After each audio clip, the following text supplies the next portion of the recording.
नमस्कार विद्यार्थी मित्रांनो, Sagar Patil maths and reasoning क्लासेसमध्ये आपलं स्वागत आहे. तर बघा आता 2025च्या नोव्हेंबरमध्ये पोलीस भरतीची जी 15,000 जागांची ऍड आलेली आहे, ज्याची एक्झाम आपली 2026 मध्ये होईल. त्याच्या सरावासाठी आपण 2024 मध्ये जी पोलीस भरती झाली होती, त्याच्यामध्ये जेवढे काही पेपर झाले त्याची आपण सिरीज चालू केलेली आहे. तर बघा त्याच्यामधला आज आपण मुंबई विभागामधला रायगड जिल्ह्याचा जो पेपर होता, जो आपला 10 ऑगस्ट 2024 मध्ये झाला होता, त्याच्यामधले गणित आणि बुद्धिमत्तेचे जे काही 40 प्रश्न आहेत तेवढे आपण आजच्या लेक्चरमध्ये बघणार आहे. तर बघा त्याच्या आधी आपलं जे ऍप्लिकेशन आहे Sagar Patil maths and reasoning नावाचं, तर बघा त्याच्यावरती तुम्हाला पोलीस भरतीसाठी सेपरेट बॅच अवेलेबल आहे. बॅचची फी फक्त आपली 499 रुपये आहे आणि कालावधी फक्त 1 वर्षांचा आहे. सेम याचप्रमाणे आपल्या ऍप्लिकेशनवरती तुम्हाला एमपीएससी साठी सेपरेट बॅच अवेलेबल आहे. त्याची फी आपली 999 रुपये आहे. कंबाईन गट ब व गट क साठी बॅच अवेलेबल आहे. त्याची फी आपली 999 रुपये आहे. आणि तलाठी भरतीसाठी बॅच अवेलेबल आहे. त्याची फी आपली 499 रुपये आहे. तर बघा आता पहिला प्रश्न बघू आपण. बघा काय दिले बघा प्रश्नामध्ये. 1 पासून 100 पर्यंतच्या सर्व नैसर्गिक संख्यांची एकूण बेरीज किती? बघा क्रमवार संख्यांची बेरीज विचारली, बरोबर आहे का? मग एकूण संख्या किती बघा 1 ते 100 मध्ये 100 आहेत, बरोबर आहे का? माहिती फॉर्म्युला कसा असतो बघा, n प्लस 1 डिवाइडेड बाय 2. म्हणजे बघा एकूण संख्या किती आहेत? 1 पासून सुरुवात आहे. 100 संख्या आहेत. 100च्या पुढची संख्या कुठली झाली बघा तर 101 आणि डिवाइडेड बाय 2. मग काय निघतं बघा याच्यामध्ये बे 1 बे बे 5 10 म्हणजे 101 गुणिले 50 करा. बघा 101 गुणिले 50 करा इकडं. काय निघेल बघा 5 1 5 5 0 0 परत 5 1 5 आणि हा 0 आहे असा म्हणजे 5050. ठीक आहे. क्रमवार संख्यांची बेरीज म्हटली की हाच फॉर्म्युला लक्षात ठेवा. तुम्हाला किती विचारला असेल, समजा आता पहिल्या क्रमवार 1 ते 20 संख्यांची बेरीज विचारला असेल तर काय करायचं मग 20 गुणिले 21 छेद 2. समजा 1 ते 50 पर्यंत विचारला असेल तर मग काय 50 गुणिले 51 छेद 2 केलं की आपलं उत्तर निघून जातं. ठीक आहे. म्हणजे इथं आपलं उत्तर निघेल बघा 50 50 म्हणजे ऑप्शन नंबर पहिला. चला पुढचा क्वेश्चन बघू. बघा परम्युटेशन कॉम्बिनेशन वरचा क्वेश्चन आहे. तो पण कशावरती विचारलाय बघा तर कॉम्बिनेशन वरती विचारलाय. काय दिले बघा याच्यामध्ये, व्यासपीठावर असलेल्या 9 पाहुण्यांनी प्रत्येकाने प्रत्येकाशी एकदा हस्तांदोलन केले तर एकूण किती हस्तांदोलने होतील? तर बघा आता हस्तांदोलन जे असतात ना, म्हणजे थोडक्यात आपण बुद्धिबळ खेळणे असेल, कुस्ती खेळणे, क्रिकेट खेळणे, म्हणजे थोडक्यात दोघांमध्ये जे मॅचेस होतात, ठीक आहे बघा. तर बघा ते सगळे क्वेश्चन काय असतात बघा तर कॉम्बिनेशनचे प्रश्न असतात बघा. ठीक आहे. बरं आपण इथं फॉर्म्युला कुठला वापरतो बघा, n-1 डिवाइडेड बाय 2. ठीक आहे बघा. पण ऍक्च्युअल मध्ये हा फॉर्म्युला कशाचा असतो बघा लक्षात घ्या. तर हा येतो कुठून, तर बघा आता इथे एकूण किती जण आहेत बघा तर 9 जण आहेत. आणि 9 मधून बघा आता एक हस्तांदोलन करण्यासाठी आपल्याला दोघा माणसांची गरज असते, बरोबर आहे का? मग आता तिथे काय होतं बघा NC2 लिहितो आपण. बघा मग काय निघतं बघा याच्यामध्ये, मग थोडक्यात काय बघा n factorial divided by 2 factorial आणि 2 आणि किती 9 असतं तर 2 आणि 7 9 असते म्हणजे 7 फॅक्टोरियल. म्हणजे इथं काय निघतं बघा तर 9 गुणिले 8 गुणिले 7 फॅक्टोरियल. म्हणजे फॅक्टोरियलचा अर्थ काय असतो, उलटा 1 पर्यंत गुणाकार करायचा. ठीक आहे बघा. मग आपण इथं 7 ला का स्टॉप केलं मी, कारण की मी 7 ला 7 कॅन्सल करू शकतो. भागिले किती येते बघा 2 फॅक्टोरियल म्हणजे काय 2 गुणिले 1 म्हणजे 2 लिहिले तर चालतं फक्त आपण 2 गुणिले 7 फॅक्टोरियल. म्हणजे इथं काय होतं बघा 7 फॅक्टोरियलला 7 फॅक्टोरियल कॅन्सल होऊन जातं. म्हणजे होतं काय येतं बघा परत बघा बे 1 बे बे चुका 8 म्हणजे 9 चुका 36. ठीक आहे. किंवा आपण हे या मेथडने पण करू शकतो. कसं, तर बघा आता n-1 डिवाइडेड बाय 2 एकूण किती जण आहेत बघा तर 9 जण आहेत, बरोबर आहे का? 9 आणि n-1 म्हणजे 9 वजा 1 किती झाले 8 झाले भागिले 2. बघा इथं 9 गुणिले 8 भागिले 2 आले ना, तेच इथं आले बघा. काय निघेल इकडं बे 1 बे बे चुका 8 म्हणजे 9 चुका 36. एकूण 9 जणांमध्ये 36 हस्तांदोलन तयार होतील. ठीक आहे बघा. म्हणजे आपलं उत्तर निघेल या ठिकाणी ऑप्शन नंबर 2. चला पुढचा क्वेश्चन बघू. बघा त्रिकोण मोजण्यावरचा प्रश्न आहे. काय दिले बघा, सोबतच्या आकृतीत एकूण त्रिकोणांची संख्या किती? तर बघा आता या टाइप मध्ये काय करायचं, बेस बघा बेस मांडून घ्यायची. बेस वरती बघा 1 2 3 4 5 आणि 6. ठीक आहे बघा. आणि आता या सगळ्यांची बेरीज करा. काय निघेल बघा मग, बघा 6 आणि 5 11 11 आणि 4 15 15 आणि 3 18 18 आणि 2 20 आणि 1 21 म्हणजे एकूण 21 त्रिकोण तयार होतील. Option number 4. ठीक आहे. चला पुढचा क्वेश्चन बघू. बघा काय दिले बघा प्रश्नामध्ये, दोन संख्यांची बेरजेची चौपट बरोबर 112 आहे. यापैकी एक 15 आहे तर दुसरी कोणती? तर बघा दोन संख्यांची बेरीज. आता एक संख्या तर माहिती आपल्याला 15 आहे, दुसरी माहिती नाही म्हणून आपण पकडली किती x. आणि ह्याची चौपट काय म्हटले बघा, ह्याची चौपट झाली 112. 112. तर आपण काय करू शकतो, हे 4 जे आहे ते बरोबर बघा. या 4 ने या ब्रॅकेटला मल्टिप्लाय करा किंवा 4 बरोबरच्या पलीकडे टाका. म्हणजे काय होईल ते छेदाला जाईल. काय होईल बघा 15 अधिक x बरोबर 112 छेद हे 4 बरोबरच्या पुढे गेले की छेदाला जाईल. आणि भागाला होता काय निघेल बघा 4 1 4 4 2 8 8 आणि 3 11 परत 4 8 32 28 आलं. मग आता x जाग्याला ठेवा आणि 15 जो आहे तो बरोबरच्या पलीकडे टाका. म्हणजेच काय होईल बघा 28 वजा 15 म्हणजे x ची व्हॅल्यू काय निघेल बघा इकडं 28 मधनं 15 गेले तर 13 राहते. व दुसरी संख्या कुठली असेल तर 13 असेल. म्हणजे आपलं उत्तर निघालं ऑप्शन नंबर 4 13. ठीक आहे. चला पुढचा क्वेश्चन बघू. बघा HCF LCM वरचा क्वेश्चन आहे हा. काय दिले बघा एका संख्येला 9 ने भागल्यास बाकी 5 उरते व 7 ने भागल्यास बाकी 3 उरते तर ती संख्या कोणती? तर बघा आता HCF LCM मध्ये ह्या टाईपचे जे क्वेश्चन असतात ह्याच्यामध्ये 2 टाईप निघतात बघा. कुठले कुठले बघा तर बघा ज्याच्यामध्ये तुम्हाला बाकीची दिलेली असते ना आता बघा 9 ने भागल्यानंतर आणि 7 ने भागल्यानंतर बाकी सारखा आकडा देतील म्हणजे एक तर 4 राहील 5 राहील किंवा 2 राहील जे काय असेल ते किंवा दुसरा टाईप कुठला असतो बघा तर 9 ने भागल्यावर 5 आणि 7 ने भागल्यावर 3 उरते. पण ह्याच्यामध्ये एक कॉमन गोष्ट काय असते लक्षात घ्या. बघा 9 आणि 5 मधला जो गॅप आहे ना तो किती आहे बघा 4 आहे. सेम बघा 7 आणि 3 मधला पण गॅप किती असतो 4 असतो. या दोन टाईप वरती प्रश्न निघतात. ठीक आहे बघा जरी बाकी जरी वेगवेगळे राहत असतील ना तर दोघांमधला जो गॅप असतो ना तो सारखा असतो. ठीक आहे बघा मग कसं करायचं बघा लक्षात घ्या. समजा आता 9 ने आणि दुसरी संख्या किती आहे आपण 7 ने भागतोय बरोबर आहे का. मग 9 आणि 7 चा LCM किती निघेल बघा लसावी काढायचं इथं. आता मला सांगा 7 ही तर मूळ संख्या आहे बरोबर आहे का. ह्याच्यामध्ये कॉमन अवयव कुठला निघत नाही त्यांना भाग घालवायसाठी. डायरेक्ट काय निघेल बघा ह्यांचा आता 7 गुणिले 9 9 गुणिले 7 किती झाले बघा 9 असं तर 63 लसावी किती झाला त्यांचा 63 झाला. माझा फक्त काय करायचं बघा गॅप किती आहे बघा 9 आणि 5 मध्ये 4 चा गॅप आहे 7 आणि 3 मध्ये 4 चा गॅप आहे ना तर तेवढा फक्त मायनस करायचा 63 वजा 4 मायनस करा किती निघते बघा 59. ठीक आहे मग आता बघा 59 ला तुम्ही जर 9 ने भागलं तर काय निघते बघा 9 सत्तर 54 बघा 59 ला जर तुम्ही 9 ने भागलं तर काय निघते 9 सत्तर 54 बाकी राहिली 5 बघा 5 बाकी राहिली बरोबर आहे का बाकी आणि तेच जर तुम्ही 59 ला जर 7 ने भागलं तर काय निघते बघा 7 8 56 बाकी राहते किती बघा 3 56 3 59. ठीक आहे हा आता बघा मायनस केलं आपण इथं बरोबर आहे का. पण जर बाकी जर सारखी संख्येमध्ये राहत असेल आज समजा आपण ओके बाबा बाकी 2 राहते म्हणजे 9 ने आणि 7 ने भागले की प्रत्येक वेळेस बाकी 2 जर राहत असेल ना तर मग त्यावेळेस काय करायचं बघा 63 मध्ये अधिक 2 करायचं 63 अधिक 2 5 करायचं 65 येते.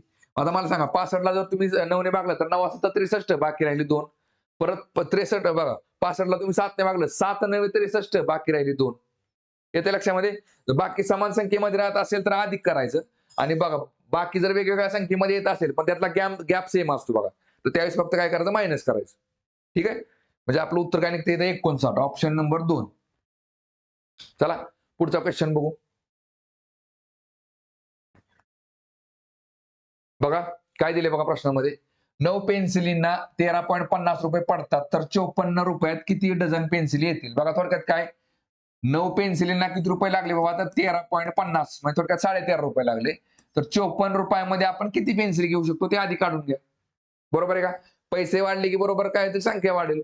तिरकस गुणाकार करा हे ह्याला गुणायचं आणि हे ह्याला गुणायचं x गुणिले 13.5 बघा x गुणिले 13.5 बरोबर 9 गुणिले 54 9 गुणिले 54 आता x जाग्याला ठेवा आणि 13.5 आहे तो बरोबरच्या पलीकडे टाका बघा 9 गुणिले 54 भागिले किती ते बघा 13.5. आता फक्त काय करायचं बघा हे जे दशांश अपूर्णांक दिले ना ते आधी पूर्णांकात करू द्या. मग काय करावं लागेल बघा छेदाला 1 शून्य वाढवा बघा छेदाला 1 शून्य वाढवलं तर काय होईल बघा 135 होईल. मग अंशाला पण 1 शून्य वाढवा मग इथं काय होईल बघा 9 गुणिले 54 इथं कुठंतरी 1 शून्य वाढवून टाका इथं आपण 1 शून्य वाढवलं. बघा अंशाला आणि छेदाला जर समान संख्येने गुणला असेल ना तर तुमच्या अपूर्णांकामध्ये फरक पडत नाही. ठीक आहे बघा चला आता भाग घालवा बघा 5 आणि 3 8 आणि 1 9 म्हणजे ह्याला 9 ने भाग जातोय आणि इथं बघा 5 आणि 4 9 ह्याला पण 9 ने भाग जातोय. ह्याला भाग घालवण्यापेक्षा काय करू आपण ह्याला भाग घालू कारण की संख्या लहान होऊन जाईल बघा 9 सख्ख 54 ठीक आहे आणि इथं काय निघेल बघा 9 1 9 4 13 9 5 45. चला परत 15 1 15 15 चोक 60 म्हणजेच 9 चोक 36 उत्तर येते. ठीक आहे बघा बरं आता मला सांगा 36 बघा 54 रुपयामध्ये 36 पेन्सिल येतील पण त्यांनी विचारलं का आपल्याला तर किती डझन पेन्सिल येतील. एका डझनामध्ये 12 पेन्सिल असतात बरोबर आहे का 36 म्हणजे 3 डझन झाले 12 ते 36 3 डझन म्हणजे ऑप्शन नंबर 3 निघेल. ठीक आहे. चला पुढचा क्वेश्चन बघू आता. बघा काय दिले बघा प्रश्नामध्ये. एका चाकाचे एका सेकंदात 8 फेरे होतात, तर त्या चाकाचे 1.5 मिनिटात किती फेरे होतील? आता मला सांगा 1 मिनिट म्हणजेच किती झाला बघा तर 60 सेकंद. मग 1.5 मिनिटं म्हणजेच काय 1.5 मिनिट. 1.5 मिनिटामध्ये किती होतील बघा तर 90 सेकंद होतील. बरोबर आहे का? मग एका सेकंदामध्ये जर 8 फेरे तर 90 सेकंदामध्ये किती? मग काय करायचं डायरेक्ट 90 गुणिले 8 करा. 9 8 72 म्हणजे 720 फेऱ्या मारून होतील. म्हणजे आपलं उत्तर निघालं इथं ऑप्शन नंबर 4. ठीक आहे. चला पुढचा क्वेश्चन बघू. बघा दशांश अपूर्णांकामध्ये तुम्हाला वर्गमूळ काढायचे बरोबर आहे का? बघा आता कसं असतं लक्षात घ्या. ज्यावेळेस आपण दशांश अपूर्णांकामध्ये वर्गमूळ काढतो ना, तर बघा दशांश अपूर्णांकाचे जे पुढची घरं असतात ना, तर ती 2च्या पटीमध्ये लागतात. 2, 4, 6, 8, 10 याप्रमाणे. कसं लक्षात घ्या. समजा आता बाबा इथं आपण पकडलं 169. 169 हे कितीचं वर्गमूळ आहे तर बाबा 13चं वर्गमूळ आहे. मग 13चा वर्ग आहे. बरोबर आहे का? बरं. आता इथं मी काय करेल बघा. बघा इथं मी 1.69 केलं. 1.69 केलं. ठीक आहे बघा. बरं आता मला सांगा पहिली गोष्ट म्हणजे 169 हा वर्ग आहे 13चा बरोबर आहे का? आणि तो दशांश अपूर्णांकामध्ये जरी मांडला असला ना, तो बघा दशांश अपूर्णांकाच्या पुढे 2 घर आहेत. बरोबर आहे का? मग मला सांगा वर्गामध्ये जर बघा दशांश अपूर्णांकाच्या पुढे 2 घर असतील ना, तर वर्गमुळामध्ये 1 घर निघतं. म्हणजे थोडक्यात काय हा कितीचा वर्ग असेल बघा तर 1.3 चा असेल. त्याचं वर्गमूळ निघेल 1.3. आलं लक्षामध्ये? कारण का बघा 1.3 गुणिले मी 1.3 गेलं तर काय निघेल बघा 13 गुणिले 13 झाले 169 आणि दशांश अपूर्णांकाच्या पुढे 1 आणि 1 2 घरं म्हणजे 1.69 होऊन जाते. सेम आता इथं बघा इथं काय निघेल बघा. बघा 0 पॉइंट बघा काय केले तुम्हाला इकडे 0.0169. बघा ही जी घरं असतात ना, ही 2च्या पटीमध्ये असतात. 2, 4, 6 या प्रमाणामध्येच. आता इथं काय उत्तर निघेल बघा मग. बघा बघा वर्गामध्ये जर दशांश अपूर्णांकाच्या पुढे जर 4 घरं असतील, तर वर्गमुळामध्ये काय निघतं बघा तर 2 घर निघतात. म्हणजे इथं काय निघेल बघा. बघा इथं 169 वर्ग आहे ना, तर तो 13 लिहून टाका. 169 कितीचा वर्ग आहे तर बाबा 13चा वर्ग आहे. इथं दशांश अपूर्णांकाच्या पुढे बघा किती घर आहेत? 4 आहेत. म्हणजे 1 बघा 2 घराचा 1 कप्पा, 2 घराचा 1 कप्पा. म्हणजे इथं दशांश अपूर्णांकाच्या पुढे 2 घर जातील. म्हणजे इथं काय निघेल बघा 0.13 निघून जाईल. मग इथं आपलं तेच आहे ना 0.0169 म्हणजे 0.13 उत्तर निघेल ऑप्शन नंबर 2. ठीक आहे. चला पुढचा क्वेश्चन बघू आता. बघा घनमूळ विचारले बघा इथं घनमूळ किती आहे ह्याचं. बघा आता पहिली गोष्ट म्हणजे वर्गमुळापेक्षा घनमूळ सोपं असतं का? कारण घनमुळामध्ये एकक स्थानी ज्या संख्या येतात ना बघा तर प्रत्येक म्हणजे प्रत्येक संख्येचा जो घन काढतो आपण याच्या एकक स्थानी म्हणजे प्रत्येक वेळेस कसं असतं बघा घनामध्ये एकक स्थानचा अंक वेगवेगळा येतो. समजा आता इथं मी बघा इथं काय केलं मी समजा ते समजा 7 घेतले तर 7चा घन किती निघतो बघा 343. 6चा घन घेतला मी तर किती निघतो 512. सॉरी 7चा घन किती असतो बघा 729 किती बघा इकडं 6चा घन किती झाला 216 झाला. 7चा झाला 343. 8चा घन किती झाला 512. 9चा घन किती झाला तर 729. तर प्रत्येक वेळेस बघा इथं एकक स्थानचा जो अंक असतो ना 6, 3, 2, 9 हे कसे असतात बघा वेगवेगळे असतात रिपीट होत नाहीत. ठीक आहे बघा त्यामुळे सोपं पडतं. कसं लक्षात घ्या आता. आता बघा इथं इथं किती दिले आपल्याला त्यांनी 42,875चं घनमूळ काढायचे. ठीक आहे बघा घनमूळ. आता बघा जसं वर्गमुळामध्ये बघितलं आपण की उजव्या हातापासून आपण 2-2 चे कप्पे करतो तसं आता 3-3 चे कप्पे करायचे. बघा इथं मी 3चा कप्पा केला. आता शिल्लक राहिलेले 2 एकत्र करून टाका. ठीक आहे बघा. आता बघा 5 दिलेले इथे बरोबर आहे का? मग कुठल्या संख्येच्या घनाचे एकक स्थान बघा म्हणजे एखाद्या संख्येच्या एकक स्थानी जर 5 असेल तर त्याच्या घनाच्या पण एकक स्थानी काय निघतो 5च निघतो बघा. 5चा घन किती निघणार आहे? 5चा घन काढला तर तुम्ही तो 125 निघेल. बरोबर आहे का? कुठली संख्या घ्या समजा 15चा घन काढला तरी पण त्याच्या एकक स्थानी काय असणार आहे 5च असणार आहे. 5 5 25 25 5 1600. मग आता इथं काय निघेल बघा थोडक्यात काय ह्याच्या घनमुळाचे घनमूळ जे निघाल ना त्याच्या एक स्थानी काय असणार आहे 5च असणार आहे. ठीक आहे. आता इथे 42 दिसते. मग 42च्या आधीचा घन कुठला आहे मला सांगा बघा. 42च्या आधीचा घन कुठला असतो बघा. 3चा घन झाला 27, 4चा घन झाला 64. मग ती बघा ह्याच्या आधीचा घन कुठला आहे तर बघा 27 घन आहे. बरोबर आहे का? आणि 27 हा कितीचा घन असतो बघा 42च्या आधीचा घन कुठला आहे तर 27 आहे. 27 हा कितीचा घन आहे तर 3चा घन आहे म्हणून इथं 3 येतं. मग हे घनमूळ ह्याचं घनमूळ काय निघेल बघा तर 35 निघेल. किंवा 35चा घन काय असेल तर 42,875. येते लक्षामध्ये बघा. म्हणजे इथं आपलं उत्तर निघालं ऑप्शन नंबर पहिला 35. ठीक आहे. चला पुढचा क्वेश्चन बघू. बघा काय दिले बघा प्रश्नामध्ये, पुढील पैकी सर्वात मोठा अपूर्णांक कोणता? ठीक आहे बघा.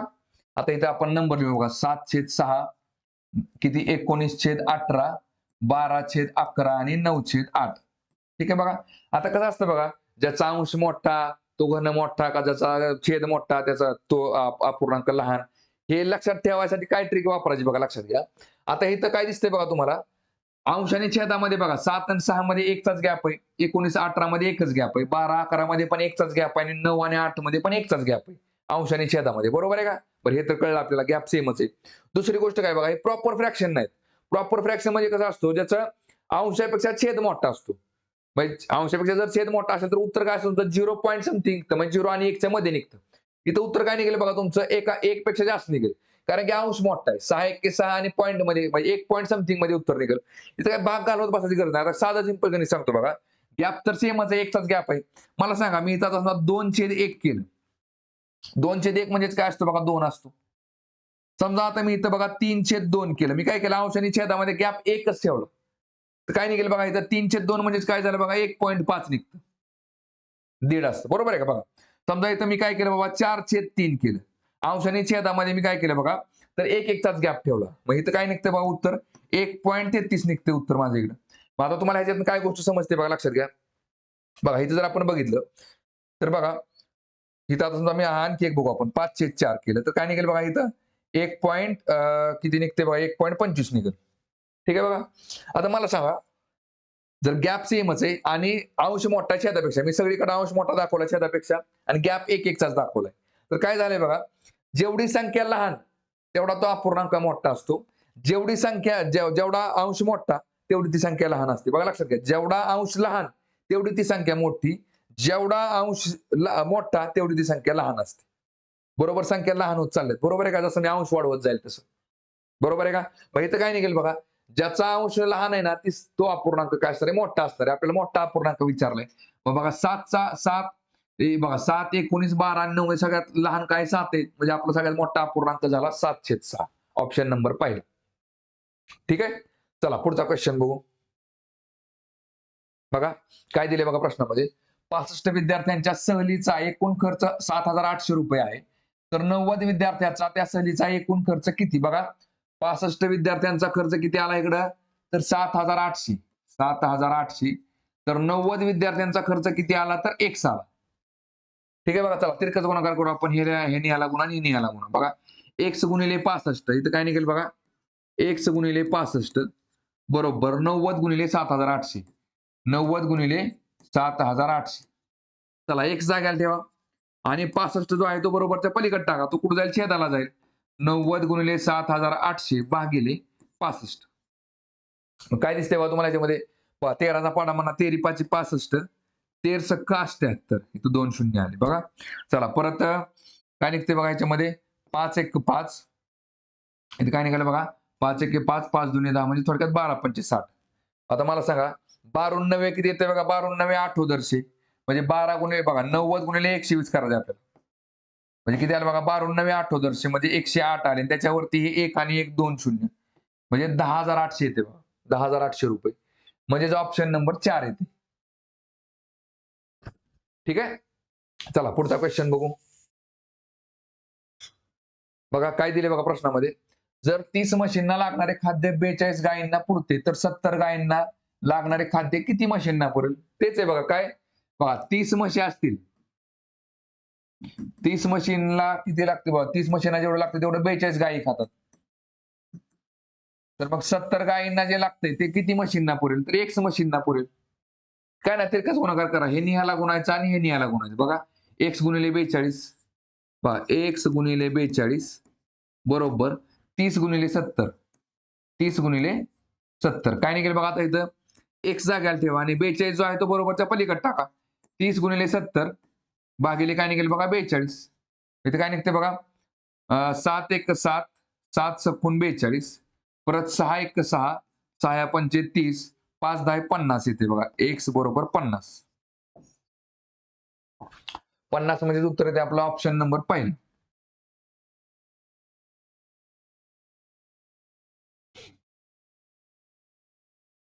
ठीक आहे. चला पुढचा क्वेश्चन बघू आता. बघा काय दिले बघा प्रश्न, टाइम अँड वर्क वरचा क्वेश्चन आहे. काही माणसे एक काम 18 दिवसात पूर्ण करतात.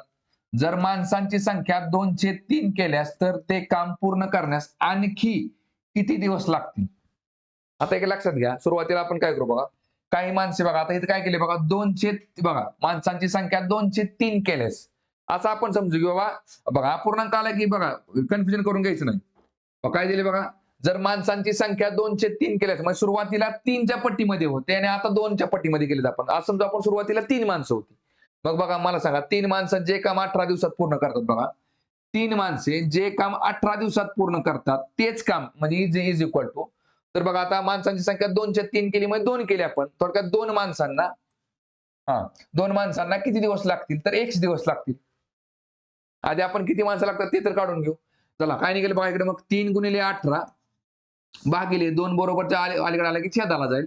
Is equal to x. काय निघेल बघा इकडं, बेक बे 92 18 म्हणजे 9 त्रिक 27 म्हणजे एकूण किती माणसं लागतील बघा 27. पण आपलं उत्तर 27 असेल का तर नाही. आपल्याला विचारलंय काय त्यांनी, तर ते काम पूर्ण करण्यास बघा ते काम पूर्ण करण्यास आणखी किती माणसं लागतील विचारले आपल्याला. मग सुरुवातीला किती माणसं आहेत तर बाबा बघा इकडं सॉरी आणखी किती दिवस लागतील. सुरुवातीला किती दिवस लागत होते, 18 दिवस लागतात. आता 27 दिवस लागतील. बरोबर आहे का? मग एक्स्ट्रा वाढलेले दिवस किती आहेत तर बाबा 9 दिवस आहेत. बरोबर आहे का? उत्तर येते आपलं ऑप्शन नंबर 9. ठीक आहे. चला पुढचा क्वेश्चन बघू आता. बघा ट्रेन चॅप्टरवरचा क्वेश्चन आहे बघा, लक्षात घ्या. ठीक आहे. काय दिले बघा प्रश्नामध्ये, ताशी 80 किलोमीटर वेगाने धावणारी 260 मीटर लांबीची आगगाडी एक बोगदा 45 सेकंदात ओलांडते, तर त्या बोगद्याची लांबी किती? तर बघा लक्षात घ्या, आता ज्यावेळेस एखादी रेल्वे गाडी एखाद्या बोगद्याला, एखाद्या पुलाला किंवा एखाद्या प्लॅटफॉर्मला पार करत असते, त्यावेळेस ती स्वतःची लांबी प्लस त्या प्लॅटफॉर्मची लांबी पार करत असते, लक्षात ठेवायचं. मग इथं बघा फॉर्म्युला आपला एक साधा सिंपल असतो. बुकमध्ये जो आपला फॉर्म्युला दिलाय 5/10 करा किंवा 18/5 करा, त्या फॉर्म्युल्याकडे जायचं नाही. बघा साधा सिंपल फॉर्म्युला सांगतो काय असतं इथे बघा. लांबी लांबी गुणिले 3600 बरोबर वेग गुणिले वेळ. ठीक आहे बघा. आता बघा लक्षात घ्या, आता इथे लांबी दिलेली असते ना, तर ती कशी घ्यायची बघा, मीटरमध्ये घ्यायची. ठीक मीटरमध्ये घ्यायची, सगळं मीटरमध्ये घ्यायचं बघा. ठीक आहे. वेग जो दिलाय ना आपल्याला किलोमीटरमध्ये, तर तो बाबा एका तासामध्ये समजा जेवढा किलोमीटर जाते ना, तर तो एका तासामध्ये किती मीटर जातो ते काढून घ्यायचं. हे पण मीटरमध्ये लिहायचं. आणि वेळ जो असतो ना तो आपला सेकंदमध्ये लिहायचा. आता लक्षात घ्या, इथं 3600 म्हणजे काय दिलेलं आहे बघा, तर 3600 म्हणजेच काय, तर एका तासामध्ये 3600 सेकंद असतात. ठीक आहे बघा. बघा ह्याचं कन्सेप्ट काय असते बघा, लक्षात घ्या. ही जर समजा रेल्वे आणि ह्या रेल्वेला काय करायचं बघा, हा बोगदा पार करायचा. ठीक आहे बघा. हा बोगदा पार करायचा. मग कसं असतं बघा, लक्षात घ्या. ज्यावेळेस आता समजा बघा रेल्वेचा वेग किती 80 किलोमीटर आहे. बघा ज्यावेळेस एखादा माणूस असं समजू की आपण 80च्या स्पीडने चाललाय आणि तो बोगदा पार करतो, तर तो फक्त त्या बोगद्याची जेवढी लांबी आहे ना तेवढीच पार करत असतो. ठीक आहे बघा, 80 स्पीडने गेला तर. आणि त्याच वेळेस ज्यावेळेस रेल्वे 80 स्पीडने जाते त्यावेळेस तिला काय करावं लागतं बघा, तर हा बोगदा तर तिला पार करायचाच आहे. माणसाला फक्त काय बघा, फक्त बघा 1 फूट थोडा पुढे गेला तो त्या बोगद्याच्या झाला त्याने बोगदा पार केला. पण रेल्वेला तसं नाही. बघा रेल्वेचा ड्रायव्हर थोडक्यात जर माणूस पकडला आपण तर तो बोगदा लवकर पार करेल. पण रेल्वेला कसं असतं, त्या रेल्वेमध्ये जेवढे डब्बे आहेत त्या शेवटचा डब्बा त्या बोगद्यातनं बाहेर निघेपर्यंत रेल्वे त्या बोगद्याला पार करत नाही. मग शेवटचा डब्बा बाहेर निघलेला जे टायमिंग असतं ना ते आपण पकडतो. त्यामुळे कसं असतं, रेल्वे ज्यावेळेस बोगद्याला पार करते ना त्यावेळेस तिला स्वतःची लांबी प्लस त्या बोगद्याची लांबी पार करावी लागते. मग इथं जी लांबी आपण लिहितो ना ती रेल्वे प्लस बोगद्याची लांबी असते. आता इथं बघा आपल्याला रेल्वेची लांबी दिली त्यांनी किती, 260 मीटर दिलेली आहे. बरोबर आहे का? मग इथं बघा 260 मीटर झाली रेल्वेची लांबी अधिक बोगद्याची लांबी किती झाली बघा एक्स गुणिले 3600 बरोबर रेल्वेचा वेग किती आहे तर 80 किलोमीटर आहे. तर आपण काय लिहायचं माहिती मीटरमध्ये लिहिताना 80,000 मीटर लिहा. कारण की 1 किलोमीटर म्हणजेच काय असते बघा, तर 1000 मीटर असते. मग थोडक्यात काय आपण एकावरती 3 शून्य वाढवतो. बघा दिसायला मोठं दिसतं, थोडक्यात आपण काय केले फक्त शून्य वाढवले. इथे लक्षामध्ये बघा 80 वरती 3 शून्य वाढवले. मग आता किती वेळ लागेल तर बघा 45 सेकंद लागतात. ठीक आहे. आता इक्वेशन सॉल्व्ह करा बघा. 260 अधिक एक्स बघा 260 अधिक एक्स बरोबर बघा 80,000 गुणिले 45 भागिले हे 3600 बरोबरच्या पुढे गेले काय होईल बघा, छेदाला जाईल. आणि आता भाग घालवा. काय निघेल बघा. चला ह्या 2 शून्याला हे 2 शून्य गेले बघा. 9 चोक 36, इकडे झाले 9 पाचा 45, परत 4 एक 4 आणि इकडे झाले 4 दुनी 8 आणि हे 2 शून्य. मग 200 गुणिले 5 किती येते बघा. 2 पंचे 10 आणि वरती हे 2 शून्य म्हणजे 1000 झाले आणि इकडे 260 अधिक x. ठीक आहे बघा.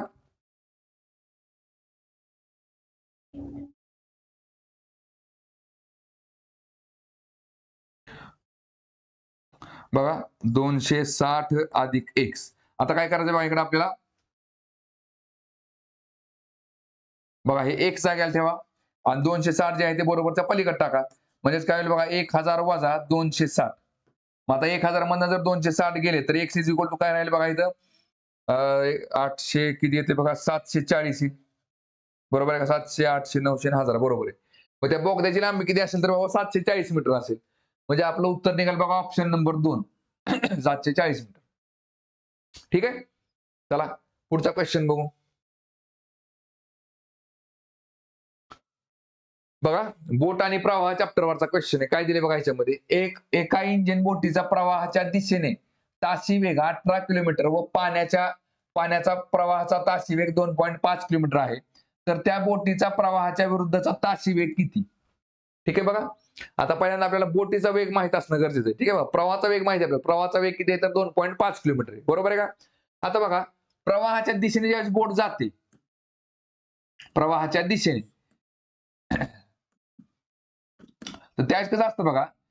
प्रवाहाच्या दिशेने म्हणजे कसं असतं बघा. बोट बोट प्रवाहाच्या दिशेने वाहते. बरोबर आहे का. त्यावेळेस वेग कसा असतो.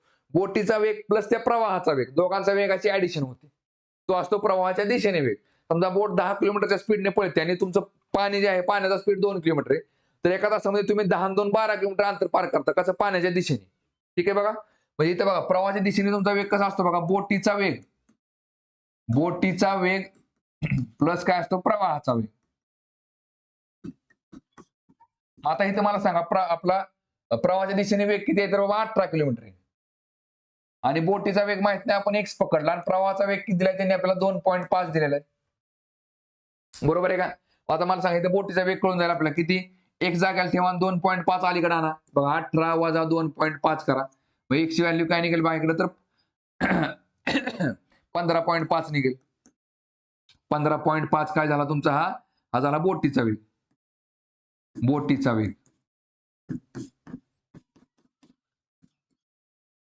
ठीक आहे. आता पुढे काय दिले बघा. तर त्या बोटीचा प्रवाहाच्या विरुद्ध ताशी वेग किती असेल. मग बोट ज्यावेळेस प्रवाहाच्या विरुद्ध जाते त्यावेळेस कसं असतं बघा. बोट समजा बघा. तर बोट समजा पाण्याच्या प्रवाहाच्या विरुद्ध जर जात असेल ना. समजा बोटीचा वेग आपला 10 किलोमीटर आहे आणि पाणी पळते 2 किलोमीटर आहे आणि आपण त्या पाण्याच्या विरुद्ध चाललोय तर तिथं प्रवाहाचा वेग हा बोटीच्या वेगामधनं मायनस होत असतो. मग तुम्ही 10 2 गेले 8 किलोमीटर अंतर पार करत असता एका तासामध्ये. म्हणजे इथं काय निघेल बघा आता. बघा प्रवाहाच्या विरुद्ध वेग. प्रवाहाच्या विरुद्ध वेग काय असेल बघा बोटीचा. तर बोटीचा वेग बघा. बोटीचा वेग वजा प्रवाहाचा वेग. बोटीचा वेग किती आपला 15.5 आहे. आणि प्रवाहाचा वेग किती आहे तर 2.5 आहे. तो मायनस करून टाका. मग किती येते बघा इकडे 13 किलोमीटर येते. ठीक आहे. म्हणजे इथं आपलं आन्सर काय निघेल बघा ऑप्शन नंबर 3. प्रवाहाच्या विरुद्ध दिशेने बोटीचा वेग किती असेल 13 किलोमीटर असेल. ठीक आहे. चला पुढचा क्वेश्चन बघू. बघा काय दिले बघा प्रश्नामध्ये. 15, x, 24 आणि 32 या 4 संख्या प्रमाणात आहेत तर x बरोबर किती.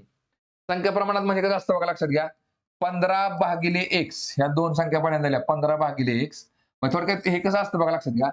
15चं x बरोबर जो सहसंबंध आहे ना तो सहसंबंध 24 चा आणि 32 चा असतो. पण आपण लिहि बघा हे 2 डॉट म्हणजे कसं असतं बघा 15/x आणि 4 डॉट म्हणजे इज इक्वल टू असते परत 24 भागिले 32 असा त्याचा अर्थ असतो. ठीक आहे. बघा आता x आता काय करायचं बघा. x बरोबरच्या पलीकडे टाका काय होईल वरती जाईल ते आणि 24/32 बरोबरच्या अलीकडे आणा म्हणजे काय होईल बघा 15 गुणिले 32 हे वरती जाईल आणि 24 खाली येईल. हे तर 24 खाली लिहून टाका. काय निघेल बघा आता इकडं 8 त्रिक 24 8 चोक 32 परत 3 1 3 3 5 15 म्हणजेच 5 चोक 20. x ची व्हॅल्यू काय निघेल तर 20 निघेल. म्हणजे आपलं उत्तर असेल बघा ऑप्शन नंबर 2 20. ठीक आहे. चला पुढचा क्वेश्चन बघू. बघा काय दिले बघा प्रश्नामध्ये.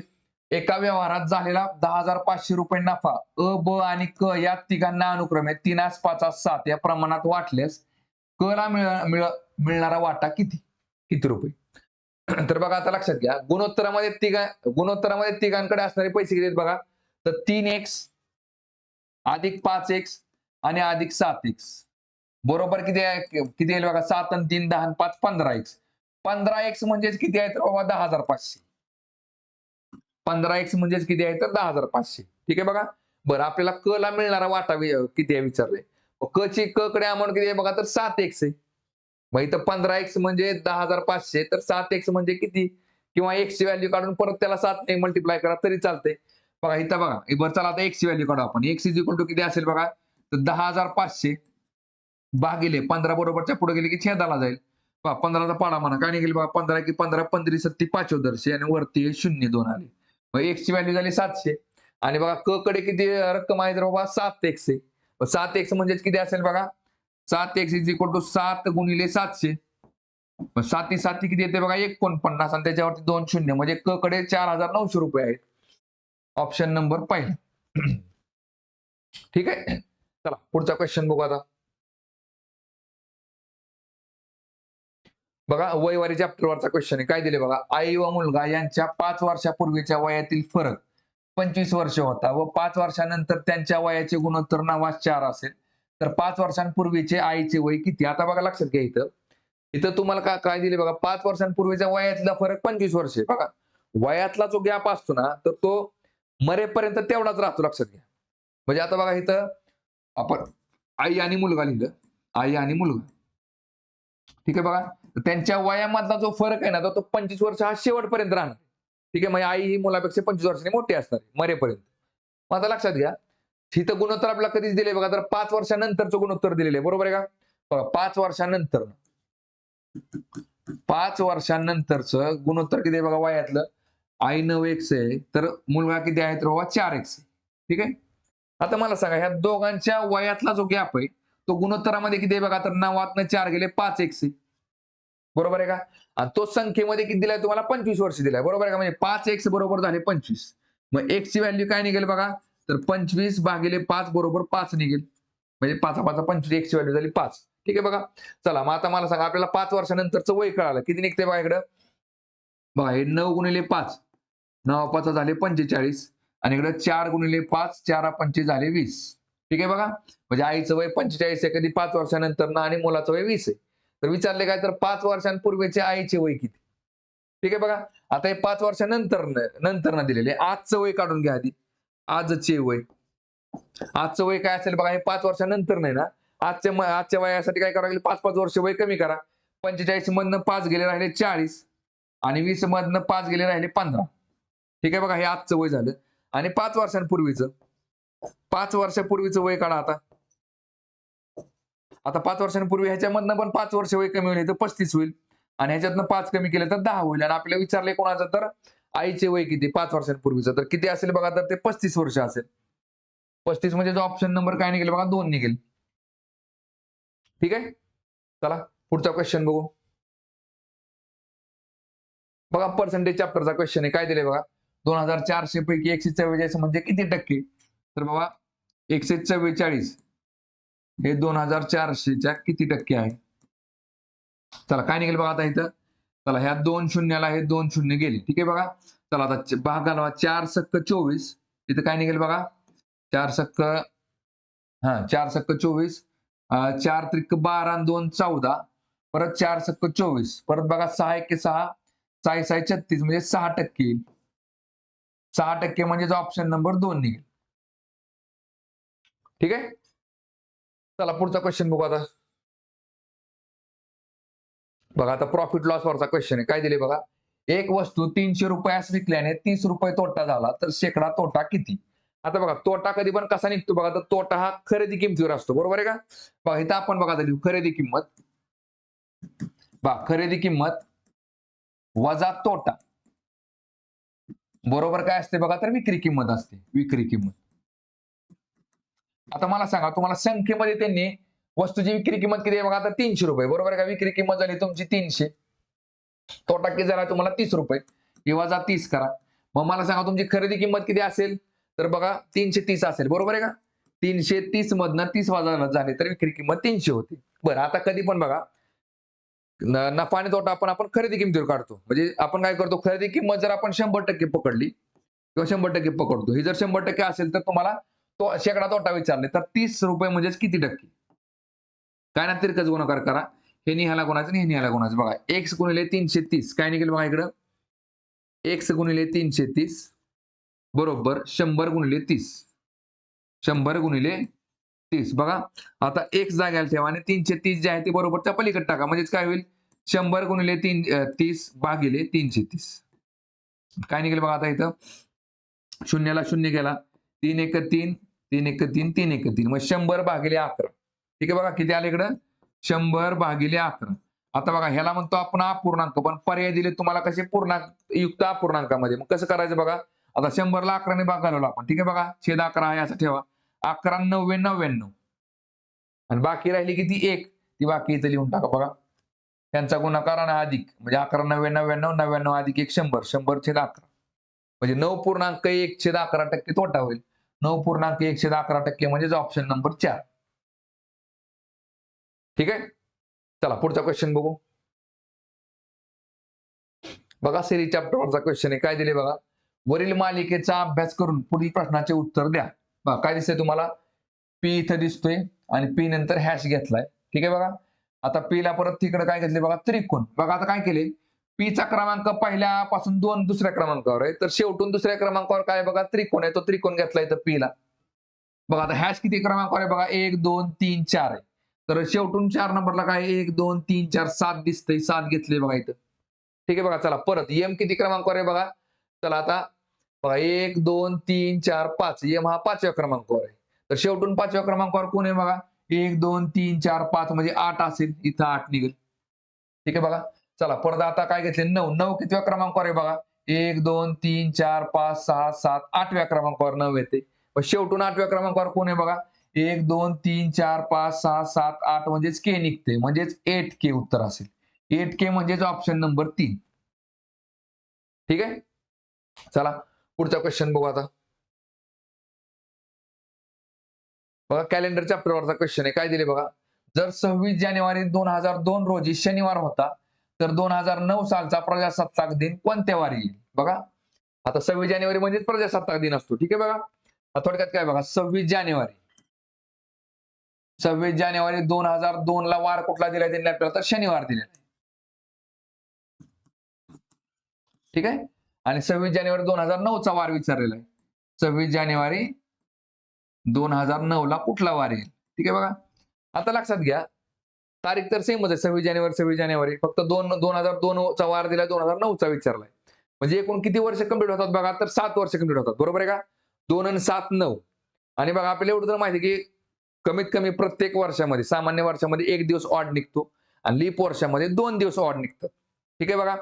माझा बघा ते ऑड निघतात याचा अर्थ काय बघा? तर आपण आता इथे परत ते हे करत बसत नाही बाबा लीप वर्ष कुठला आणि हे सामान्य वर्ष कुठलं. डायरेक्ट काय करायचं बघा, की 2002 ते 2009 एकूण 7 वर्ष आहेत ना, त्याचे 7 दिवस ऑड निघणार एवढं तर फिक्स आहे कमीत कमी.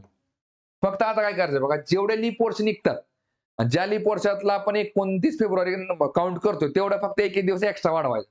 म्हणजे कन्फ्युजन होत नाही बघा. लक्षात घ्या. आता 2002 ते 2009 7 वर्षांमधले आपण 7 ऑड दिवस मांडले. आता बघा लीप वर्ष कुठलं निघते बघा, याच्यामध्ये 2002 च्या पुढे 2004 एक निघेल आणि 2008 एक निघेल. आणि 2004 आणि 2008 मधला आपण 29 फेब्रुवारी मोजतोय का? तर मोजतोय. ते मोजूनच आपण पुढे जातोय. तेवढे फक्त 2 दिवस एक्स्ट्रा ह्याच्यामध्ये ऍड करा. ठीक आहे बघा. मग किती दिवस निघाले बघा? तर 9 दिवस निघाले. मग शनिवारच्या पुढे 9 दिवस म्हणजेच काय? 9 ला जर तुम्ही 7 ने भागलं तर बाकी किती राहते बघा? तर 2 राहते. 7 एके 7 आणि बाकी राहिली 2. किंवा इथं 7 ला काट मारली तुम्ही, बाकी राहिली 2. 2 दिवस फक्त काय करायचं? शनिवारच्या पुढे 2 दिवस मोजा. रविवार आणि सोमवार. इथं काय निघेल बघा? मग सोमवार निघेल.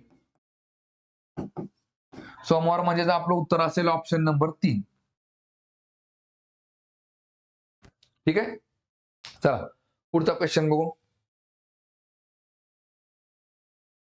बघा क्लॉक चॅप्टरवरचा क्वेश्चन आहे. काय दिले बघा याच्यामध्ये? जर घड्याळात 5 वाजून 36 मिनिटे झाली तर तास काटा व मिनिट काटा यांच्यातील कोण किती असेल. ठीक आहे बघा.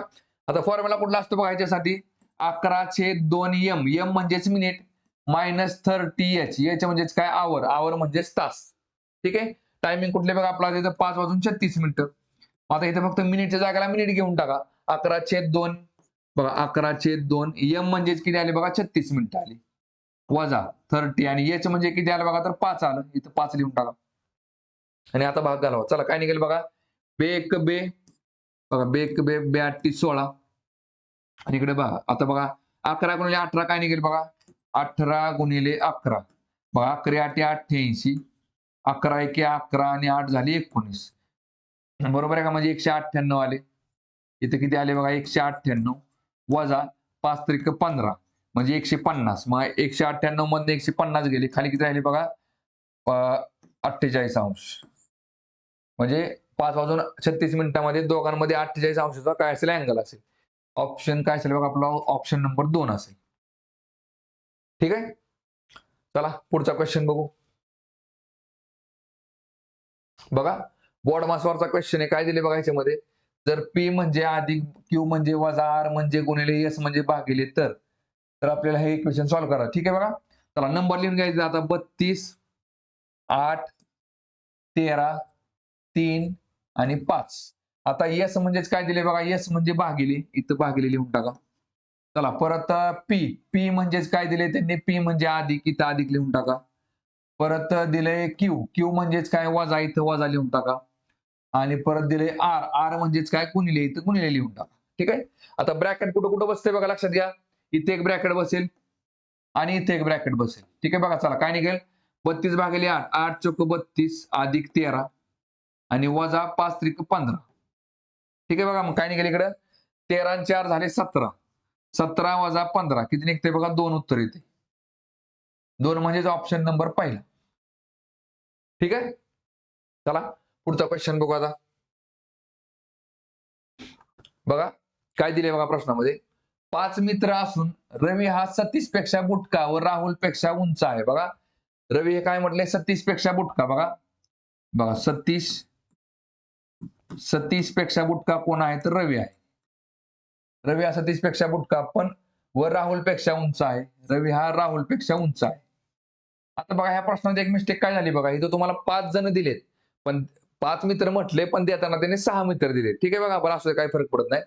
36 हा रवी हा 36 पेक्षा बुटका व राहुल पेक्षा उंच आहे. परत काय दिले बघा कपिल हा विजय पेक्षा बुटका व राजू पेक्षा उंच आहे. बघा कपिल हा विजय पेक्षा बुटका बघा विजय पेक्षा बुटका कोण आहे तर कपिल आहे. कपिल हा विजय पेक्षा बुटका व राजू पेक्षा उंच आहे. कपिल हा राजू पेक्षा उंच आहे. ठीक आहे चला हे म्हणलं आपण बघा 6 जण झाले. सतीश रवी राहुल विजय कपिल आणि राजू फक्त देताना त्यांनी 5 मित्र म्हटले. ठीक आहे पुढे काय दिले बघा हा राजू हा 36 पेक्षा उंच आहे. बघा राजू हा काय म्हटले राजू कुठे 36 पेक्षा उंच आहे. बघा 36 पेक्षा उंच कोण आहे तर राजू आहे. राजूच्या पुढे कोण आहे कपिल आहे आणि कपिलच्या पुढे कोण आहे तर विजय आहे. म्हटले काय त्यांनी आपल्याला तर सर्वात उंच व सर्वात बुटका यांची जोडी सांगा. सर्वात उंच कोण आहे बघा इथं विजय आणि सर्वात बुटका कोण आहे तर राहुल आहे. विजय आणि राहुलचं उत्तर काय निघालं ऑप्शन नंबर पहिला विजय आणि राहुल. ठीक आहे. चला पुढचा क्वेश्चन बघू आता. बघा सिरीज चॅप्टरचा क्वेश्चन आहे काय दिले बघा याच्यामध्ये बघा 9 अधिक 2 11 11 अधिक 3 14 14 अधिक 4 18 म्हणजे बघा 2 3 4 एक एकने वाढत चालले. 18 अधिक 5 18 आणि 5 काय निघेल बघा तर 23 निघेल. ठीक आहे बघा 23 इथं आहे इथं आहे इथं नाही इथं नाही. चला परत काय दिसते बघा तुम्हाला 13 13 आणि 4 17 बघा 17 आणि 5 22 बघा 13 आणि 17 मध्ये कितीचा फरक आहे बघा तर 13 आणि 4 17 अधिक 4 आहे 17 आणि 5 22 अधिक 5 आहे 22 आणि 6 28. ठीक आहे बघा मग 4 5 6 आता इथे 7 निघेल 28 अधिक 7 काय निघेल मग 28 आणि 7 झाले 35 इथं निघेल 35 म्हणजे 23 आणि 35 उत्तर निघेल येईल आपलं. ठीक आहे बघा 23 आणि 35 म्हणजे जो ऑप्शन नंबर पहिला. ठीक आहे. चला पुढचा क्वेश्चन बघू. बघा मिसिंग कॅरेक्टर वरचा क्वेश्चन आहे काय दिलंय बघा याच्यामध्ये बघा 5 गुणिले 3 5 त्रिक 15 15 गुणिले 4 60. चला परत इथे काय असते बघा 7 गुणिले 5 35 आणि 35 गुणिले 6 केले काय निघते बघा 210 येते. 35 गुणिले 6 करा किंवा 35 ची दुप्पट झाली किती 70. 70 त्रिक झाली 7 त्रिक 21 210 किंवा करून बघा इकडे 6 पंचे 30 6 त्रिक 18 18 आणि 3 झाले 21 मग 210. ठीक आहे बघा. बघा 3 4 इथं आता 4 5 5 6 इथे एक एक नंबर वाढवत चाललाय बघा. आधी गुणिले 3 नाही तर गुणिले 4 करा. साइन चोक झाले 24 आणि 24 गुणिले 5 केलं तर 24 5 120. बघा गुणिले 3 गुणिले 4 गुणिले 5 गुणिले 4 गुणिले 5 गुणिले 6. ठीक आहे बघा म्हणजे 24 निघते. 24 म्हणजे ऑप्शन नंबर 4 निघेल. ठीक आहे. चला पुढचा क्वेश्चन बघू. बघा नातेसंबंधावरचा प्रश्न आहे. काय दिले बघा याच्यामध्ये एम ही डी ची बहीण आहे. बघा बरं आता नातेसंबंधामध्ये काय करायचं बघा. जर पुरुष असेल तर चौकोन काढायचा. ठीक आहे आणि स्त्री असेल तर त्रिकोण काढायचा. पती पत्नी असेल तर बघा हा झाला पती ही झाली पत्नी आणि दोघांमध्ये फक्त काय करायचं प्लसचं साइन देऊन टाकायचं. जर भावंड असतील तर काय करायचं बघा हा झाला भाऊ ही झाली बहीण आणि दोघांमध्ये फक्त इज इक्वल टू साइन देऊन टाकायचं. ठीक आहे बघा. हा आणि जर जनरेशन गॅप असेल तर वरती आजी आजोबा खाली आई वडील त्याच्या खाली नातवंड. ठीक आहे याप्रमाणे मान्य करायची. काय दिले बघा एम ही डी ची बहीण आहे. बघा एम ही बहीण आहे कुणाची तर डी ची. ठीक आहे बघा. चला पुढे काय दिले बघा आर हा डी चा भाऊ आहे. आर हा डी चा भाऊ आहे. डी चा भाऊ कोण आहे तर आर आहे.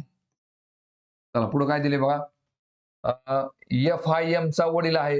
हा इथे काय दिले एफ हा एम चा वडील आहे. बघा एम चा वडील कोण आहे तर एफ आहे. याचा अर्थ काय बघा एफ हा एम डी आणि आर या तिघांचा वडील आहे. ठीक आहे पुढे काय दिले व टी ही आर ची आई आहे. बघा आर ची आई कोण आहे तर टी आहे. आर ची आई कोण झाली तर टी. आता मला सांगा ही जर आई असेल आणि मग हे जर वडील असतील तर दोघांमध्ये प्लस साइन देऊन टाका. म्हणजे थोडक्यात एफ आणि टी ची कोण मुलं आहेत तर बाबा एम डी आर ही 3 मुलं आहेत. पुढे काय दिलंय बघा तर तर डी हा डी हा डी हा टी शी काय नाते ठेवतो बघा टी शी. मग कसं असतं बघा बघा कुणाचा कुणाशी किंवा ए हा बी शी किंवा ए चा बी शी मग किंवा आता बघा इथे काय निघेल बघा ए ही किंवा ए हा बी चा याप्रमाणे बघा कसं असतं जिथं आता इथं आपल्याला काय दिले हा आणि शी दिलाय बरोबर आहे का. मग इथं हाच नातं सांगायचं असतं आपल्याला हाच आणि ह्याचं नातं सांगण्यासाठी आपल्याला त्याचा जेंडर माहित असणं गरजेचं आहे. तर बघा आता डी कोण आहे बाबा टीचा तर बघा ही मुलगा झाला ही मुलगी झाली आणि हा मुलगा किंवा मुलगी कारण डीचा आपल्याला जेंडर माहित नाही. एक तर मुलगा पण असू शकतो किंवा मुलगी पण असू शकतो. म्हणून इथं उत्तर निघालं आपला ऑप्शन नंबर 4 मुलगा किंवा मुलगी. ठीक आहे. चला पुढचा क्वेश्चन बघू आता. बघा वेन डायग्रामवरचा क्वेश्चन आहे. काय दिले बघा खेळाडू 18 वर्षांवरील खेळाडू 18 वर्षांखालील खेळाडू विविध कारणांमुळे सध्या खेळत नसलेले खेळाडू. ठीक आहे बघा पहिल्यांदा गोष्ट म्हणजे बघा हे काय निघतील सगळे खेळाडू निघतील. सगळे म्हणजे खेळणारे न खेळणारे सगळे खेळाडू. ठीक आहे. पुढे काय दिले 18 वरील खेळाडू 18 वर्षांखालील खेळाडू. बर आता बघा हे झाले तुमचे 18 वर्षांवरील खेळाडू 18 प्लस. ठीक आहे बघा हे झाले तुमचे 18 मायनस. ठीक आहे बघा हे 18 मायनस. बर आता लक्षात घ्या हे वेगळे झाले हे खेळाडू वेगळे झाले पण न खेळणाऱ्यांमध्ये पण 18च्या वरचे असतील 18च्या खालचे असतील बरोबर आहे का. म्हणून इथे एक सर्कल दाखवून घ्या हे न खेळणारे झाले न खेळणारे. खेळाडूंमध्ये सगळे झाले. ठीक आहे बघा मग 18 वर्षांच्या वरचे 18 वर्षांच्या खालचे न खेळणारे झाले. तरी तसं बघायला गेलं ना तर ही पण डायग्राम आपली सॅटिस्फाय करत नाही आपल्याला पण त्यातल्या त्यात ही डायग्राम बरोबर आहे. ठीक आहे बघा म्हणजे इथं उत्तर काय निघेल बघा ऑप्शन नंबर 2. ठीक आहे बघा आता ही डायग्राम का निघत नाही कारण की 18 वर्षांच्या खालचे आणि 18 वर्षांच्या वरचे एकमेकांमध्ये मिक्स नाही होऊ शकत. आलं लक्षामध्ये. म्हणजे उत्तर येते ऑप्शन नंबर 2. ठीक आहे. चला पुढचा क्वेश्चन बघू आपण आता. बघा सिलॉगिझम चॅप्टर वरचा क्वेश्चन आहे. ठीक आहे बघा काय दिले बघा प्रश्नामध्ये सर्व वह्या गाजर आहेत. बघा सर्व वह्या सर्व वाया ह्या गाजर आहेत. पुढे काय दिले? सर्व गाजर नद्या आहेत. सर्व गाजर नद्या आहेत. आणि पुढे काय दिले? एकही नदी दगड नाही. बघा, एकही नदी दगड नाही. नदीचा आणि दगडाचा काही संबंध नाही. ठीक आहे बघा. याला म्हणतो आपण स्टँडर्ड डायग्राम. Standard diagram. ठीक आहे, याला म्हणतो आपण स्टँडर्ड डायग्राम. आता बघा, होकारार्थी जेवढे निष्कर्ष असतात ना आपल्याला विचारलेले, तर तेवढ्यासाठी एवढी एकच डायग्राम पुरेशी असते. आणि आपल्याला डायग्राम निष्कर्ष बघा, जर बघितले ना आपण तिन्ही निष्कर्ष आपल्याला होकारार्थी दिले, त्याच्यामुळे आपल्याला शक्यता डायग्राम काढून चेक करायची गरज नाही. एवढी एकच डायग्राम पुरेशी. आता निष्कर्ष चेक करा बघा. काही वाह्या दगड आहेत. बघा, काही वाह्या दगड आहेत. बघा, मला सांगा काही संबंध आहे का? ह्या सर्कलच्या आतमध्ये दगडाला एंट्री नाही, त्यामुळे वहीचा दगडाचा काही संबंध येत नाही. पहिलं झालं चूक. दुसरं बघा, काही गाजर दगड आहेत. बघा, काही गाजर दगड आहेत का? बघा, दगडाला ह्याच्या आतमध्ये एंट्री नाही, त्यामुळे गाजरचा दगडाचा काही संबंध नाही. दुसरं चूक झालं. बघा, काही नद्या वाह्या आहेत. बघा, काही नद्या वाह्या आहेत का? आहेत. बघा, नद्यांच्या आतमधला हा जो एवढा भाग आहे तो वाह्या आहे, त्यामुळे काही नद्या वाह्या आहेत. बरोबर येते. मग इथं उत्तर काय निघेल बघा. मग फक्त निष्कर्ष 3 बघा, फक्त 3 बरोबर. Option number 3. ठीक आहे, चला पुढचा क्वेश्चन बघू. बघा, काय दिले बा प्रश्नामध्ये? एका शाळेत 45 विद्यार्थ्यांमागे 2 शिक्षक व 1 शिपाई आहे. जर त्या शाळेत एकूण सर्व जण मिळून 816 जण असतील तर त्या शाळेत शिक्षक किती आहेत? आता एक लक्षात घ्या, एका ग्रुपमध्ये जर बघितलं आपण तर 45 विद्यार्थी, 2 शिक्षक आणि 1 शिपाई, म्हणजे असं एकूण 45 आणि 2 47 आणि 1 48 जणांचा एक ग्रुप आहे. बरोबर आहे का? आणि एकूण संख्या किती आहे बघा? 816 आहे. 816 ला काय करा? 48 ने भाग घालवा. 816 ला आपण काय केलं? 48 ने भाग घालवला. ठीक आहे बघा. 45, 2 47 आणि 1 48. ठीक आहे. चला इथं काय निघेल बघा. 8 सक्क 48, परत इथं 8 एके 8 आणि 8 दोन्ही 16. परत काय निघेल? 6 एके 6, इथं 6 एके 6 आणि 4 10, 6 7 42, म्हणजे 17 ग्रुप आले. बरोबर आहे का? चला मग आता तर त्या शाळेत शिक्षक किती आहेत? तर बघा, आता 17 ग्रुप आले 48 जणांचे. प्रत्येक ग्रुपमध्ये 2 शिक्षक आहेत. बरोबर आहे का? आणि आपले 17 ग्रुप आहेत. मग 17 गुणिले 2 करा. 17 दोन्ही झाले 34. 34 झाले शिक्षक. तर मग उत्तर निघाला आपला ऑप्शन नंबर 4. ठीक आहे, चला पुढचा क्वेश्चन बघू. बघा, सिरीज चॅप्टरचा क्वेश्चन आहे. काय दिले बघा याच्यामध्ये? बघा, टी पासून जर आपण व्ही बघितला, एस टी यू व्ही, 2 घरं पुढे गेले की व्ही निघते. ठीक आहे, अधिक 2 करायचं. बघा, एम पासून ओ बघा, एम एन ओ, तो पण 2 घरं पुढे गेले की. एक्स पासून झेड बघा, एक्सच्या पुढे वाय आणि झेड, परत 2 घरं पुढे गेली की. आणि एच पासून जे बघा, एच आय जे, बरोबर 2 घरं पुढे गेली. 2 2 ने पुढे सरकले सगळे. ठीक आहे बघा. आता इथं जर बघितलं आपण बघा, पी पासून पुढचं टी बघा, इथं जर 2 आणि 2 4 ने पुढे गेला बघा, P Q R S T, पीच्या पुढे 4 घरं गेले की टी निघते. याचा अर्थ काय? तिथलं पण घर 2 नेच पुढे सरकलेलं असेल बघा. पीच्या पुढे 2 घरं जावा, पी, क्यू आणि आर, इथं काय निघेल बघा? आर निघेल. मग आर इथं आहे, इथं आहे, इथं नाही, इथं नाही, आर झाला. चला, आयच्या पुढे 2 घरं जावा, एच आय, जे आणि के, मग इथं काय निघेल बघा? के निघेल. मग के इथं आहे, इथं नाही, ह्याचा विषय संपला. म्हणजे आपलं उत्तर आलं ऑप्शन नंबर 2. ठीक आहे, सॉरी, ऑप्शन नंबर पहिला. इथं जर चेक केलं बघा, टीच्या पुढे काय निघेल बघा? एस टी यू व्ही, इथं व्ही आहे. आणि डीच्या पुढे 2 घर जावा, एबीसीडी, ई आणि एफ, बरोबर एफ आहे इथं. म्हणजे बरोबर आपलं ऑप्शन नंबर पहिला बरोबर येते. ठीक आहे, चला पुढचा क्वेश्चन बघू. बघा, अल्फाबेट सिरीज वरचा क्वेश्चन आहे. काय दिले बघा याच्यामध्ये? सुरुवातीला काय करायचं? एकूण किती अल्फाबेट दिले तेवढं चेक करा. 1 2 3 4 5 6 7 8 9 10 11 12 13 14 15 16. ठीक आहे बघा, 16चे कसे ग्रुप पडतील बघा? 8 2 16 आणि 4 चोक 16. ठीक आहे बघा. पण 8चे काय एवढं मोठं घर देत नाहीत, म्हणजे आपल्याला कप्पे करायचे, तर 4 चे कप्पे करू शकतो आपण. बघा, 1 2 3 4 कप्पा करा. 1 2 3 4 कप्पा. 1 2 3 4 1 2 3 4. काय दिसतंय बघा तुम्हाला? C D D E. इथं बसतंय का बघा? सी डी डी आणि ई बसतंय बघा. परत सी डी डी ई, परत सी डी डी ई, बरोबर येते. ठीक आहे बघा. म्हणजे आपली सिरीज कुठली आहे बघा? तर सी डी डी ई दिसते. बरोबर आहे का? चला, आता रिकाम्या काय काय निघते बघा? सी ई डी सी आणि डी म्हणजे काय सीईडी सीईडी सीडी म्हणजे ऑप्शन नंबर 4. ठीक आहे. चला पुढचा क्वेश्चन बघू. बघा कोडिंग डिकोडिंग वरचा प्रश्न आहे. काय दिले बघा. शोकेस हा शब्द सांकेतिक भाषेत बघा असा लिहितात तर त्याच सांकेतिक भाषेत अँथनी कसा लिहा. ठीक आहे बघा. आता बघा इथं शोकेस दिले. ठीक आहे बघा.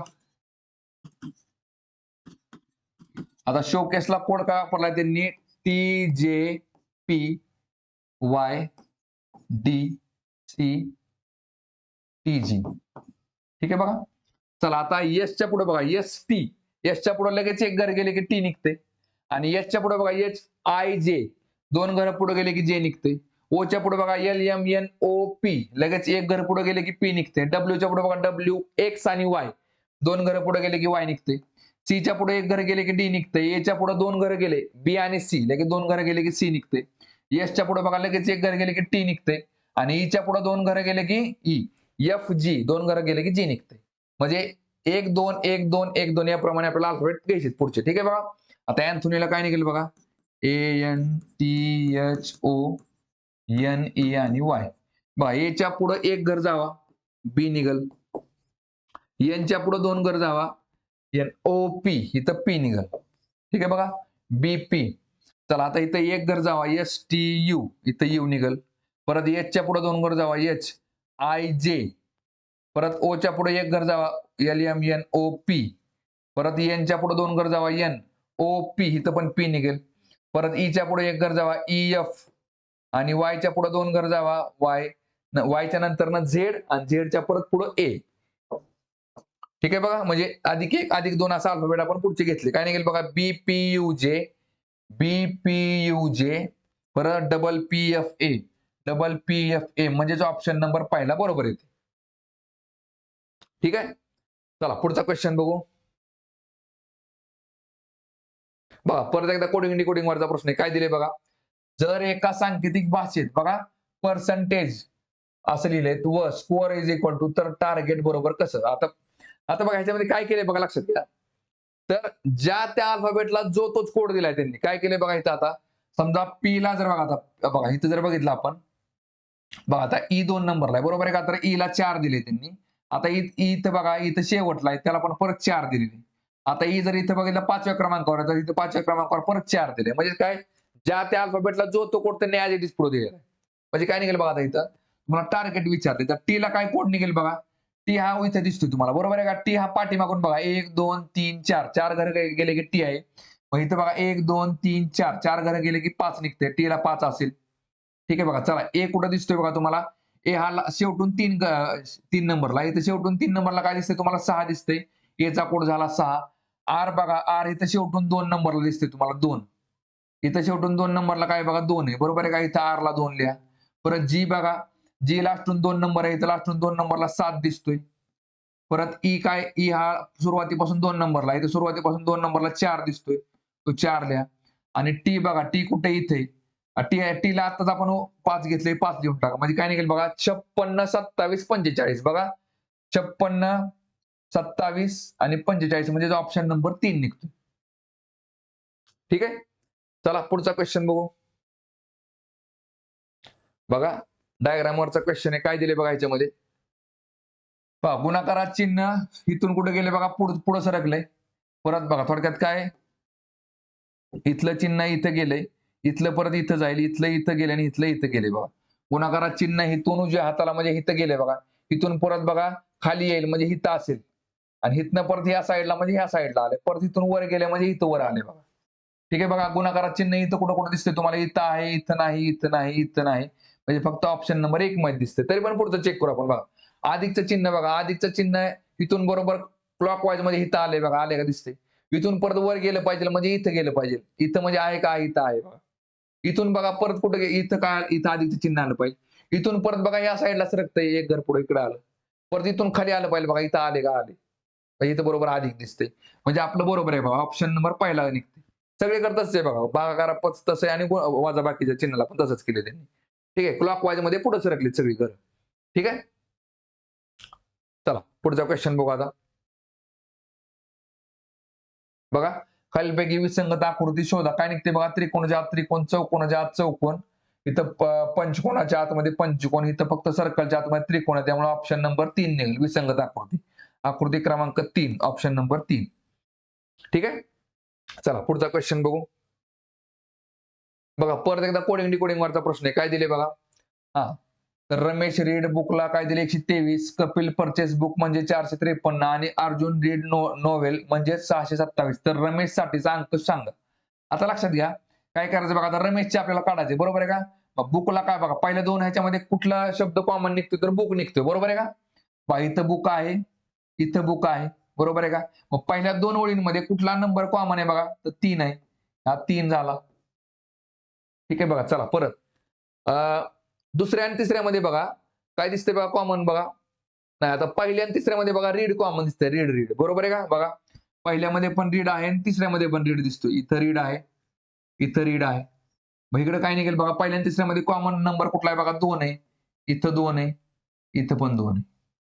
म्हणजे इथं बघा डायरेक्ट काय, रमेशला कुठला कोड असेल बघा, तर 1 असेल, बरोबर आहे का. थोडक्यात काय बघा, त्यांनी ह्याच्यामध्ये पण बघा जास्त हे न करता डायरेक्ट काय, रमेशला 1, रीडला 2, बुकला 3 केले. परत बघा बुकला 3, परचेसला 5 असेल, कपिलला 4 असेल. म्हणजे नंबर पण त्यांनी मागे पुढे केले नाही, ऍज इट इज नंबर देऊन टाकले. म्हणजे आपलं उत्तर रमेशसाठी कुठला कोड असेल बघा, तर 1 असेल, ऑप्शन नंबर पहिला.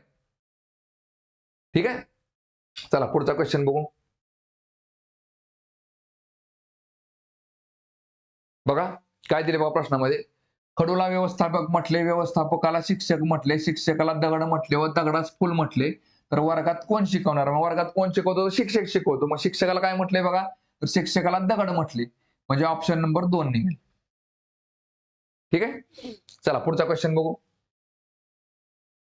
बघा अल्फाबेटिकल सिरीज वरचा क्वेश्चन आहे. काय दिले बघा ह्याच्यामध्ये, बघा ए ला इथं बी घेतलाय, बी नंतर 2 घरं सोडून सी घेतलाय. ठीक आहे. बघा आता इथं 2 घरं सोडून इथं काय निघेल बघा, डी निघेल. मला लक्षात येते बघा, 2 घरं, एच्या पुढची 2 घरं सोडली, बी घेतला, बीच्या पुढे 2 घरं सोडली, सी घेतला, सीच्या पुढची 2 घरं सोडली, डी घेतला. ठीक आहे. चला आता झेड ला काय निघेल बघा, झेड ला पकडला आपण तर 2 घरं सोडली तर व्ही निघेल, व्ही ला 2 घरं सोडली तर आर निघेल, आर ला 2 घरं सोडली तर इकडे लांब जातोय. आपल्याला आरच्या पुढचा क्वेश्चन मार्क बघायचा. ठीक आहे. एक्स ला बघा, एक्स इथं आहे, 2 घरं सोडली तर टी निघतोय, बरोबर आहे का. टी इथं आहे, टीच्या पुढे 2 घरं सोडली तर हा क्वेश्चन मार्क निघतो, बरोबर आहे का. चला मग काय निघेल बघा आता ह्याच्यामध्ये, एक्सच्या पुढे टी बघा, आता बघा उलट मोजत द्या, टी पासून एक्स किती क्रमांक आहे बघा, S T U V W x. तर का टी पासून 4 घरं पुढे गेले की एक्स आला, म्हणजेच काय एक्सच्या पाठीमागे 4 घरं गेले की टी निघतोय. ठीक आहे.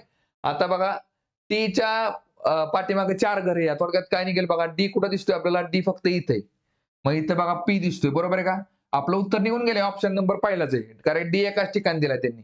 तरी पण पी पासून बघा, टी बघा 4 घरं पुढे आहे का, P Q R S T, बरोबर. पीच्या पुढे 4 घरं गेली की टी आहे, म्हणजेच टीच्या पाठीमागे 4 घरं गेली की पी आहे.